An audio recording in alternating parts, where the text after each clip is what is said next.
सीताराम गांव में आलू टिक्की और गोलगप्पे बेचता था। उसके आलू टिक्की और गोलगप्पे दूर दूर तक मशहूर थे। आइए आइए, गरम गरम आलू टिक्की और ठंडे ठंडे गोलगप्पों का मजा लीजिए। आइए आइए। सीताराम के 2 बेटे थे, मालू और चमन। मालू जहाँ मेहनती और ईमानदार था, वहीं चमन आलसी और चालाक था। मालू और चमन, बाजार चले जाओ, आलू की बोरी और बतासे खरीद कर ले आना। पिताजी, आज मेरा पेट ठीक नहीं है, पेट में बहुत दर्द हो रहा है। मालू, तू बाजार जा और सामान खरीद कर ले आ। कुछ साल के बाद जब सीताराम बूढ़ा और बीमार रहने लगा, तो कारोबार के बंटवारे की बात आई और उन्होंने आलू टिक्की का कारोबार मालू को सौंप दिया और गोलगप्पे का कारोबार चमन को सौंप दिया। मालू और चमन, तुम दोनों ही मेरे लिए एक जैसे हो, इसीलिए मैंने कारोबार के बंटवारे में कोई भेदभाव नहीं किया है। तुम दोनों अपना अपना कारोबार खूब मन लगा कर करना। मेरी इच्छा है मेरे बच्चों कि मैं तुम दोनों की शादी एक ही साथ एक मंडप में करूं। जो आपका हुक्म बाबा। दोनों बेटों मालू और चमन की शादी तय कर दी गई। मालू की बहू का नाम पुष्पा था और चमन की बहू का नाम विमला। मालू ने अपने आलू टिक्की की दुकान संभालना शुरू कर दी। उधर चमन घर पर आराम करता या दोस्तों से गप्पे लड़ाता और उसकी पत्नी गोलगप्पे की दुकान संभालती। आलसी चमन भले ही दुकान पर काम ना करता हो, लेकिन दूसरों की जमीन जायदाद हड़पने में उसका दिमाग बहुत तेज चलता था। चमन मालू का कारोबार हड़पने के बारे में सोचने लगा। इस मामले में उसकी पत्नी ने भी उसका साथ दिया। किसी तरह मालू की आलू टिक्की का धंधा हमारे हाथ लग जाए तो मजा ही आ जाए। बैठे बैठे दिमाग ही चलाते रहोगे या कुछ करोगे भी? चमन को मालूम था कि मालू हर रोज सुबह आलू की बोरी लेने मोटरसाइकिल से बाजार जाता है। चमन ने एक रात चुपचाप मोटरसाइकिल के ब्रेक्स फेल कर दिए। अगले दिन मालू तेज स्पीड में गाड़ी चला रहा था, ब्रेक्स नहीं लगे और उसका एक्सीडेंट हो गया। इसी समय चमन ने मालू की दुकान को अपने कब्जे में ले लिया। मालू की पत्नी पुष्पा हॉस्पिटल में व्यस्त रहने लगी। वो कोर्ट कचहरी के चक्कर कहाँ से लगाती।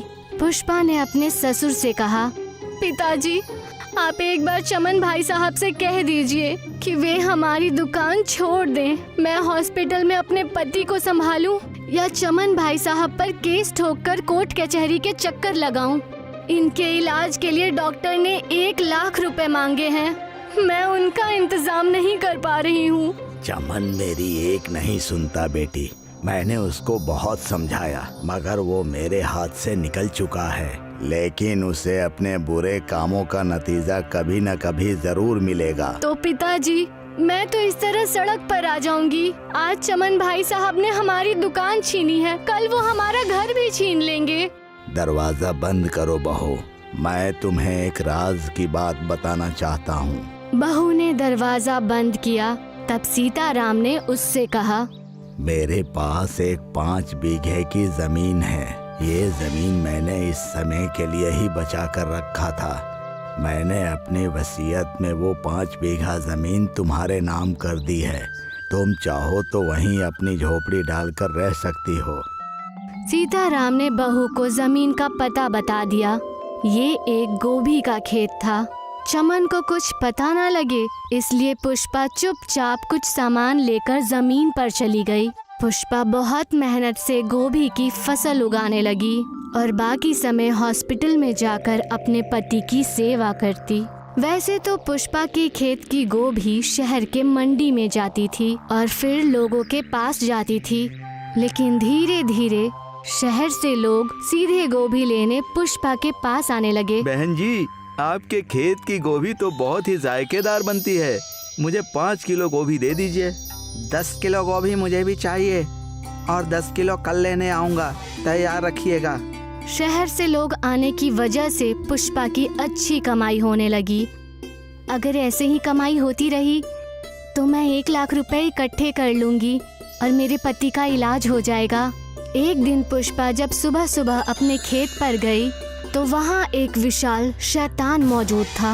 मैं चांद पर से आया हूँ। सुना है तुम्हारी गोभी बहुत जायकेदार होती है।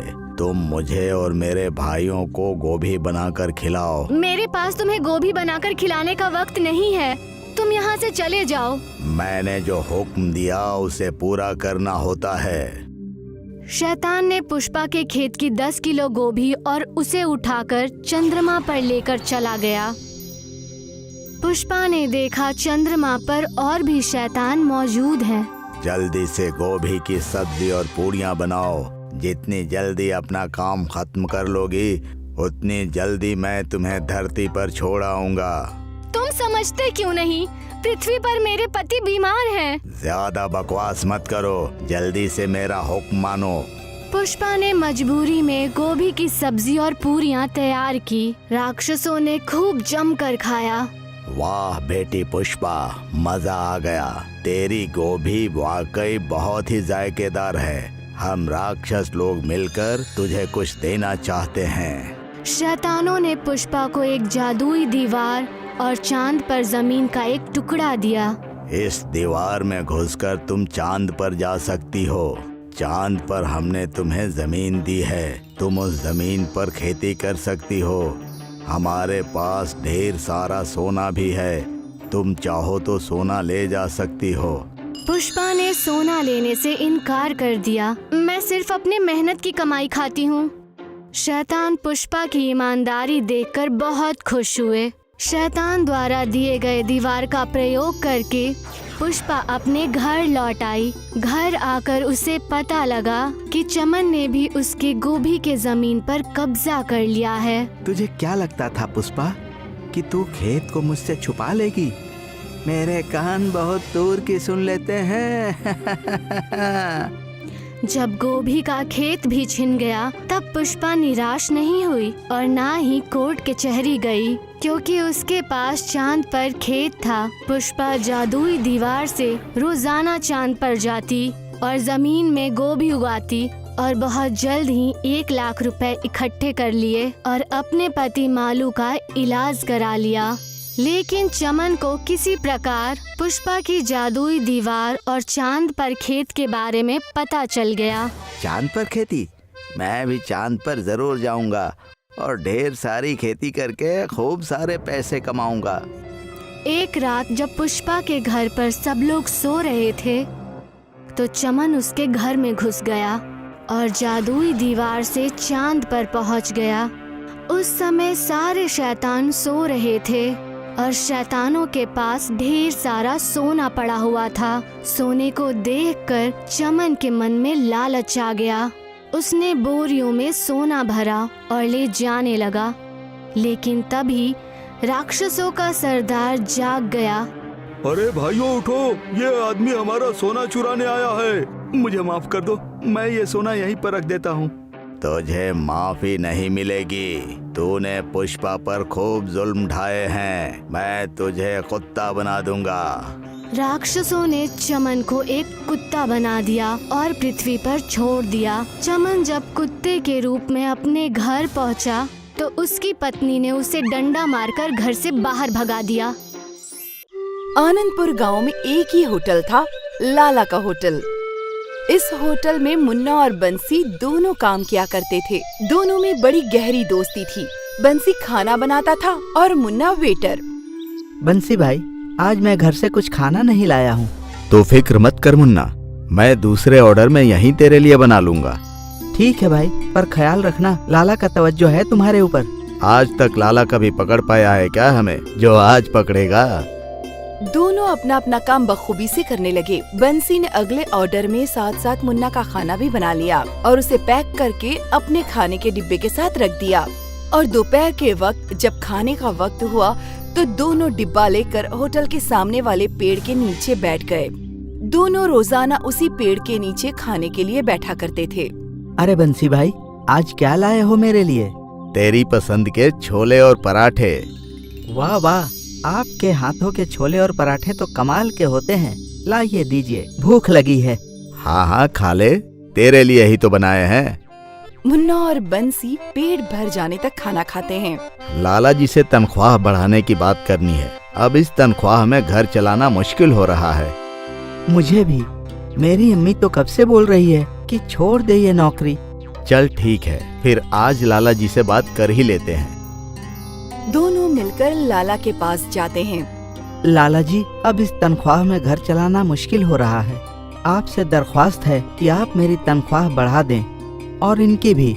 तुम दोनों तनख्वाह बढ़ाने की बात तो ऐसे कर रहे हो जैसे कि मैं करोड़ों रुपए कमा रहा हूँ। यहाँ रोज का मुनाफा कम होता जा रहा है। कहाँ से बढ़ाऊं तुम्हारी तनख्वाह? जो तनख्वाह मिल रही है उसमें काम करना है तो करो, वरना कोई और नौकरी कर लो। लाला जी की बात सुनकर मुन्ना और बंसी दोनों उदास हो जाते हैं। शाम को जब दोनों काम से फारिग हुए तब बंसी ने कहा, अब मुझे कोई और नौकरी तलाश करनी होगी। पर अपने गांव में और होटल है कहाँ? दूसरी नौकरी के लिए आपको गांव से बाहर जाना होगा। पर परिवार के बारे में भी तो सोचना होगा ना।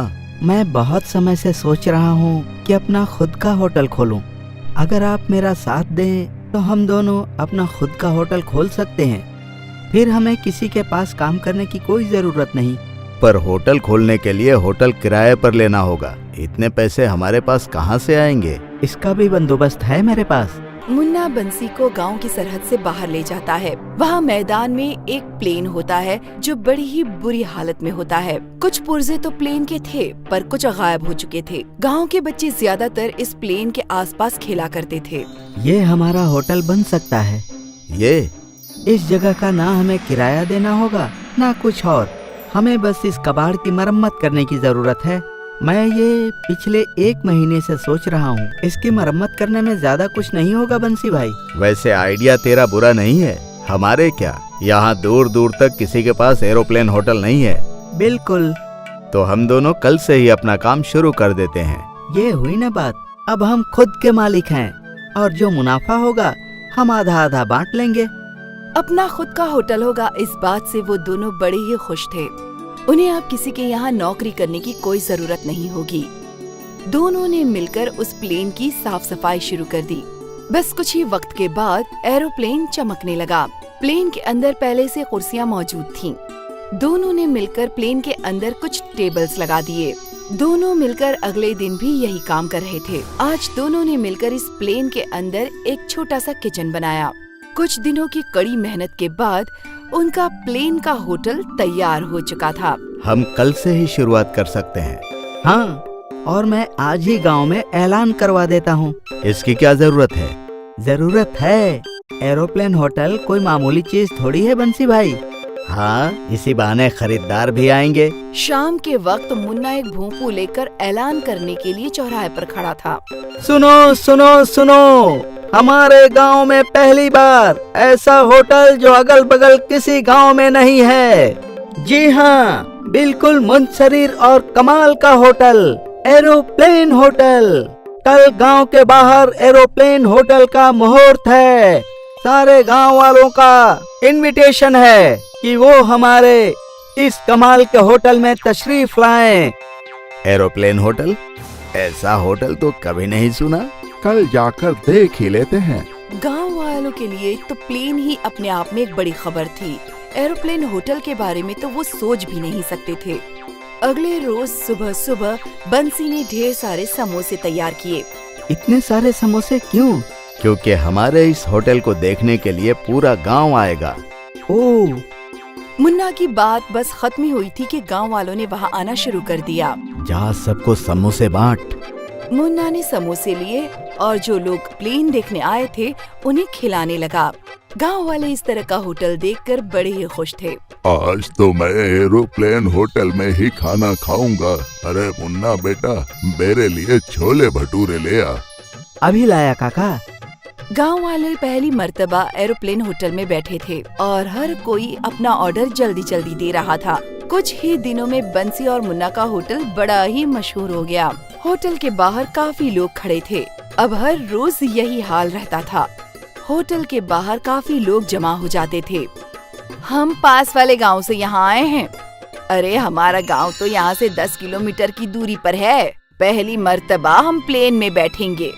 सिर्फ प्लेन नहीं, एरोप्लेन होटल।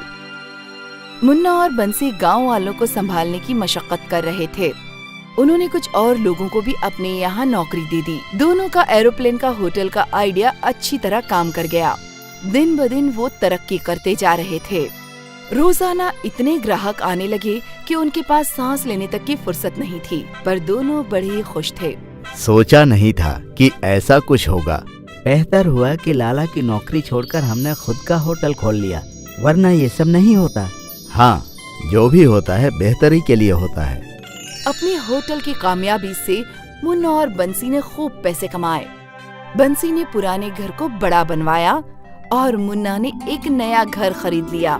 पहले वो दोनों एक होटल में नौकर थे, अब उनका खुद का अपना होटल है जहाँ कई लोग काम करते हैं। कौन सोच सकता है कि ये भी हो सकता है। मुन्ना का आइडिया उसकी कामयाबी का राज था। मुन्ना ने कुछ अलग सोचा, एरोप्लेन होटल, जिससे उन दोनों की जिंदगी पूरी तरह बदल गई। हमारे देश में जिस तरह से 4 धाम मशहूर हैं, उसी तरह से श्रीखंड गांव अपने यहाँ की खूबसूरत पहाड़ियों और श्रीखंड देवता के लिए मशहूर है। दूर दूर से लोग श्रीखंड देवता के दर्शन के लिए यहाँ आते हैं। इसी तरह एक दिन रॉबर्ट डिसोजा यहाँ घूमने के लिए आता है। अरे वाह, मैंने तो इस गांव के बारे में जितना सुना था, यह तो उससे भी ज्यादा खूबसूरत है। इसीलिए लोग यहाँ आने को बेताब रहते हैं। मन तो कर रहा है इस गांव में अपना एक घर बनाऊं। रॉबर्ट गांव के चारों तरफ पहाड़ियों को देखने के लिए निकल पड़ता है, जहां पहुंचकर उसे बेहद अच्छा महसूस होता है। अरे वाह, इतनी खूबसूरत पहाड़ियाँ मैंने तो ख्वाबों में भी नहीं देखी है। आज तो बहुत घूम लिया, मजा भी बहुत आया, लेकिन अब बहुत जोरों की भूख लगी है। अगर जल्दी से खाना नहीं मिला तो चक्कर ही आ जाएंगे। है ऊपर वाले, कहीं आसपास लजीज खाना मिल जाए तो मजा आ जाए। रॉबर्ट खाने की तलाश में निकल पड़ता है। रॉबर्ट को एक ढाबा नजर आता है। लगता है पहाड़ी रेस्टोरेंट है, जाकर देखना है, कुछ ना कुछ तो खाने को मिल ही जाएगा। रॉबर्ट ढाबे के अंदर जाता है। क्या कुछ खाने को मिलेगा? हाँ हाँ, क्यों नहीं, बहुत कुछ मिलेगा। क्या चाहिए आपको? यहाँ पर क्या अच्छा मिलता है? यहाँ पर तो सब कुछ अच्छा ही मिलता है। आप हमें एक बार खुशामदी करने का मौका तो दीजिए। ठीक है, 2 आलू पराठे लेकर आओ। रॉबर्ट टेबल पर बैठ जाता है। कुछ वक्त में शिव प्रसाद रॉबर्ट के लिए आलू का पराठा बनाकर देता है। देखते ही देखते ढाबे में बहुत सारे लोगों की भीड़ लग जाती है। यहाँ तो ग्राहकों की भीड़ लग गई। लगता है इस गांव में कोई दूसरा रेस्टोरेंट नहीं है। अगर मैं यहाँ अपना एक रेस्टोरेंट खोल दूँ तो बहुत पैसे कमा सकता हूँ।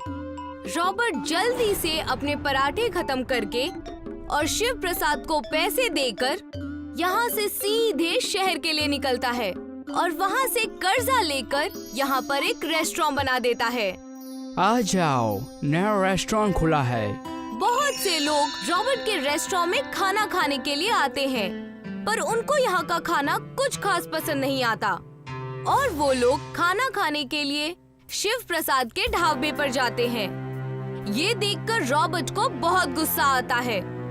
वो शिव प्रसाद के पास जाता है।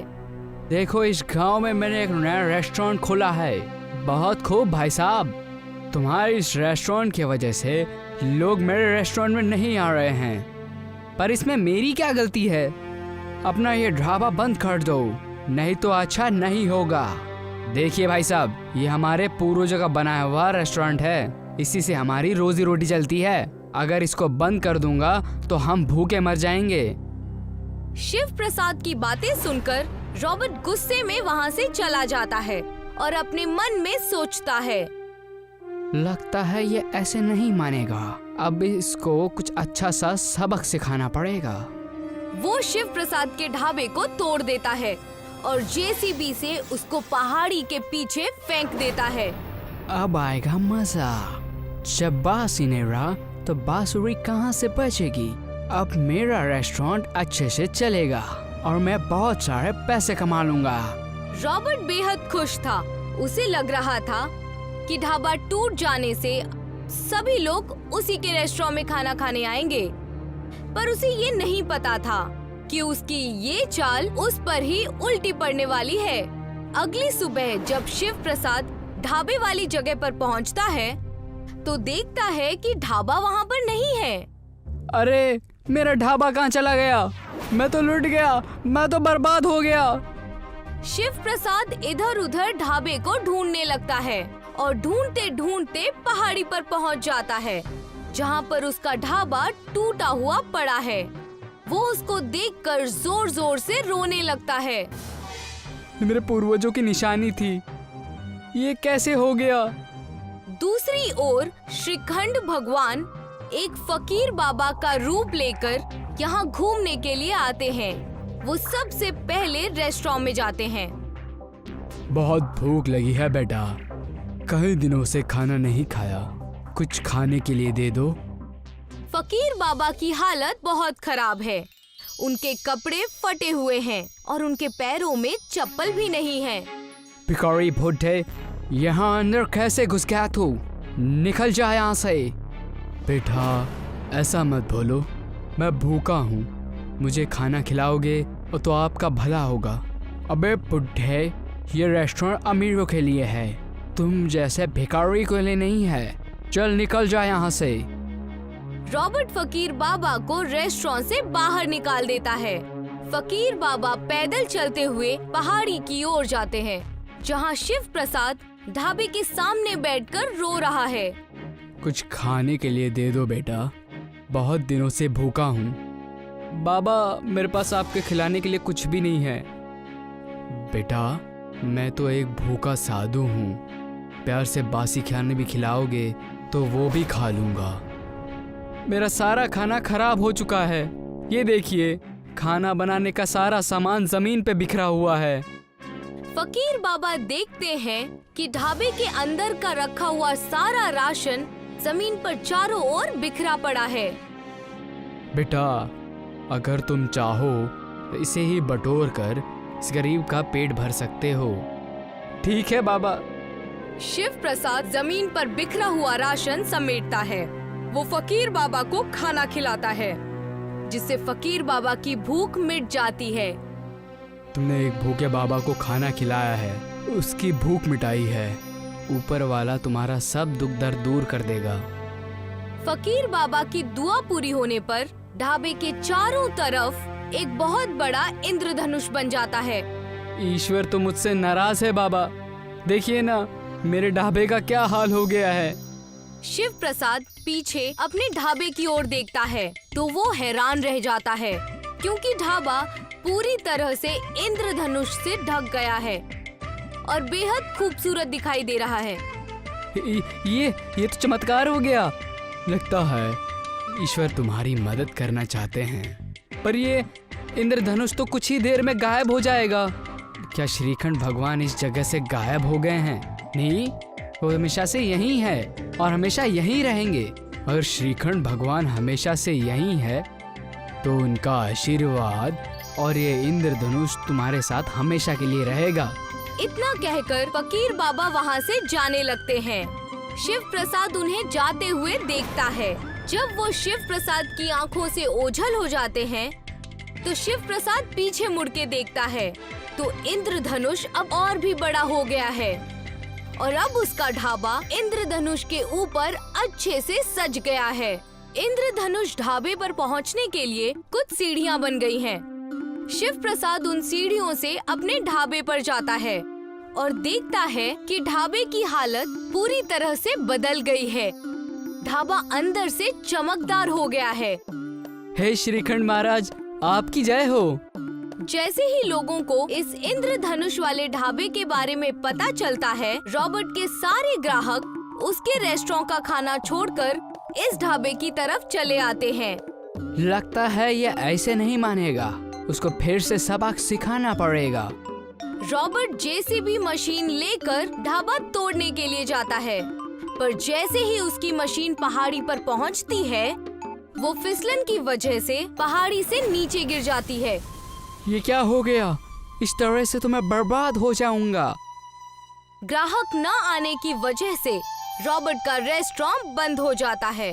रॉबर्ट की हालत देखकर शिव प्रसाद को उस पर रहम आ जाता है और वो रॉबर्ट को अपने इंद्रधनुष ढाबे पर काम पर रख लेता है। अब रॉबर्ट को भी अपनी गलती का एहसास हो गया है, इसलिए अब वो भी शिव प्रसाद से माफी मांगता है और मन लगा के काम करके धीरे धीरे अपना कर्जा उतारने लगता है। इंद्रधनुष ढाबा पूरे श्रीखंड में मशहूर हो जाता है